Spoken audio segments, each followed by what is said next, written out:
गुना शिवपुरी लोकसभा से कांग्रेस प्रत्याशी ने भाजपा प्रत्याशी पर बिना नाम लिए निशाना साधा।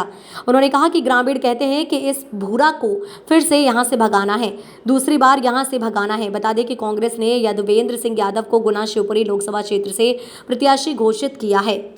कैंडिडेट बनने के बाद वे पहली बार गुना पहुंचे। यहां उन्होंने राजीव भवन में कांग्रेस कार्यकर्ताओं की बैठक ली।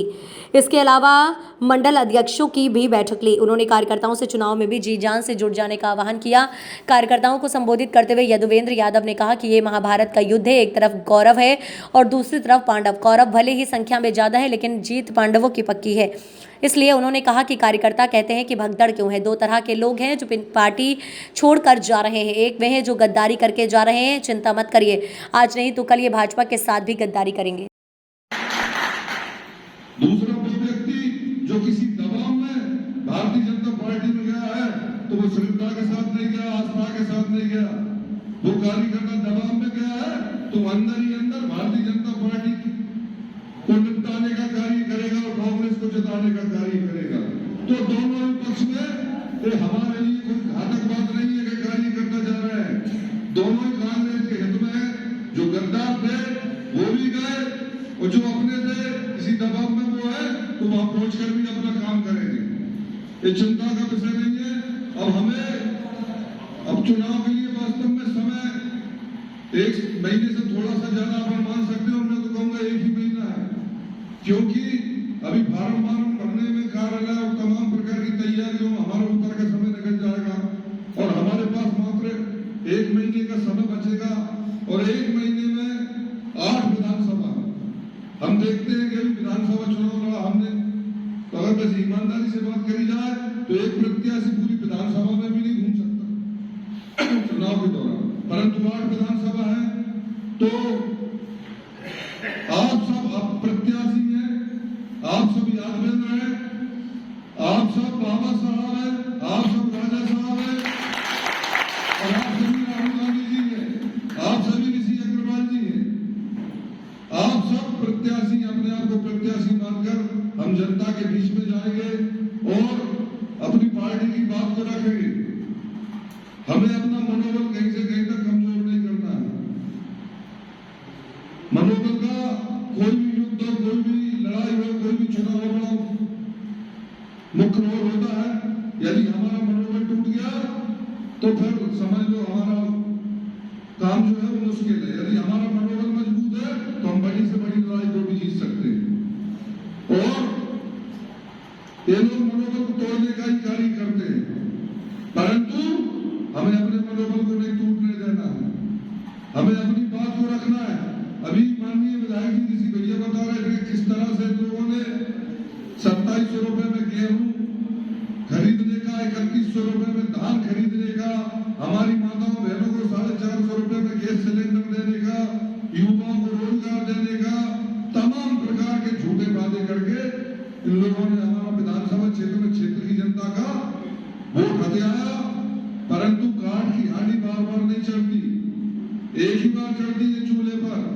अब एक बार चढ़ चुकी है, हमें हमारी बात को जनता के बीच तक पहुंचाने का कार्य करना है कि किस तरीके से उन्होंने हमारी क्षेत्र की जनता के साथ छलावा किया, धोखा दिया और वोट लिया। ये बात हमें जन जन तक पहुंचानी है। और अभी भाई साहब ने एक विषय और रखा था कि हिंदुत्व वाला, तो भाइयों यदि हिंदुत्व का बात, पहली बात तो हमें अपनी तरफ से नहीं छेड़ना।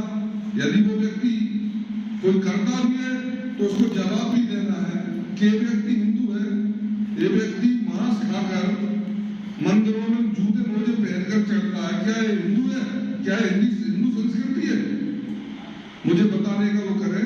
जब राम मंदिर आंदोलन चल रहा था तो एक प्रत्याशी और उनके पिताजी क्या कर रहे थे, कहां थे? मैं आप सीने ठोक के कहता हूं कि जब राम मंदिर का आंदोलन चल रहा था तो मेरे पिताजी स्वर्गीय देशराज सिंह जी को उस समय की तत्कालीन सरकार द्वारा देखते ही गोली मारने का आदेश था। और मंदिर के लिए दान की बात करें, चूंकि दान एक ऐसा विषय होता है कि वो सार्वजनिक नहीं करना चाहिए, नहीं कहना चाहिए, परंतु विषय ऐसा है, इनसे जाकर पूछे क्या इनके सामने वाले जो प्रत्याशी किया उसने या उसके घर वालों ने किसी ने राम मंदिर के लिए चंदा दान दिया है क्या? ये सवाल उससे पूछा जाए। ऐसा नहीं। और क्या हिंदू धर्म आपस में हिंदू मुस्लिम या अन्य धर्मों के खिलाफ भड़काना या लड़ाना सिखाता है? हिंदू धर्म तो वसुधैव कुटुंबकम की सिद्धांत पर चलने वाला धर्म है कि सभी को धर्म नहीं, वो सभी पूरे विश्व को एक परिवार मानने वाला धर्म है हिंदू धर्म। उसका भी हमें जवाब देने की आवश्यकता है। और सामने वाला जो प्रत्याशी है बड़ा ही अहंकारी व्यक्ति है, क्योंकि हमने देखा है आज से 5-10 पूर्व जब क्षेत्र की जनता ने उसको हरा दिया था चुनाव, तो हारने के बाद उसे जनता के जनादेश को स्वीकार करना था। जनता जनार्दन होती है, जनता ईश्वर का रूप होती है।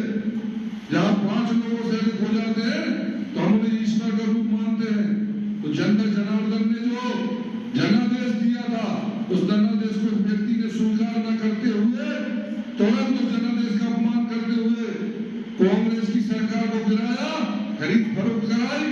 वो खुद जाके पद के लालच में वो व्यक्ति पद के बिना जिंदा नहीं रह सकता। भारतीय जनता पार्टी में पहुंच गया, वो वहां जाके केंद्रीय मंत्री, राज्यसभा सांसद बन गया। और एक हमारे क्षेत्र का व्यक्ति, एक किसान का बेटा जो यहाँ से सांसद था, उसको 5 साल परेशान किया। उसको सांसद के जो काम होते हैं वो नहीं करने दिए, और उसके बाद उसने भी उसकी आग नहीं बुझी, उसका सामंतवाद नहीं बुझा, तो आके उसका टिकट काट के खुद प्रत्याशी बनकर आ गया। अरे भाई, जब तू पहले से राज्यसभा में सदस्य है और तेरा पूरा कार्यकाल बाकी है, तू भारत सरकार में केंद्रीय मंत्री है, तो तुझे क्या जरूरत पड़ रही है यहाँ से चुनाव लड़ने की? तू तो पहले से है। परंतु नहीं, बात लड़ने की नहीं थी, बात सामंतवाद की थी, बात अहंकार की थी। उसकी अहंकार पे चोट हुई थी, उसके सामंतवाद पे चोट हुई थी, और वो कहीं ना कहीं अपने आप को अपमानित महसूस कर रहा था। उस अपमान का बदला गुनालेस लोकसभा क्षेत्र की जनता से लेने के लिए आया है। वो चुनाव लड़ने